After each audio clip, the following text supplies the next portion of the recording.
I want to come back to her, but let me ask you something about your own party. This week, Parliament's going to debate a motion urging our government to call for a ceasefire in Gaza. Will members of the Labour shadow cabinet be ordered to vote against such a motion? So I think what you're referring to is the debates around the King's speech coming up this week. As I understand it, there are around 15 motions. The motion that's likely to be introduced by the Scottish National Party MPs calling for a ceasefire. And as I understand it, there are around 15 amendments that have been put down so far. There are likely to be more, so we don't yet know which ones the Speaker will select.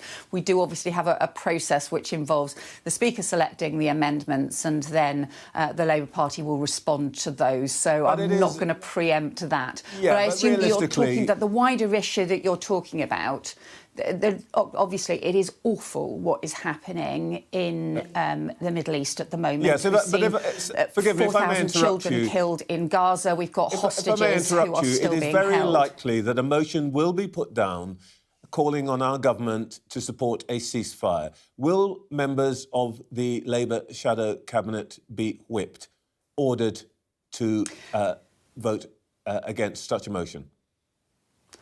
And I understand the question you're asking, but I'm not going to preempt the normal processes where we have got huge numbers of amendments down, and those will be selected by the Speaker, and at that time the Labour Party will respond. But Keir Starmer has set out the Labour Party's position in that important Chatham House speech, and obviously there is huge concern about events in the Middle East, and that's why we are urging the immediate suspension of hostilities, the humanitarian pause that we have been calling for in order to be able to have proper both humanitarian aid go in, but also to try and get negotiations to get the hostages released and civilian protection in place, because it is devastating what is happening to the number of lives being lost.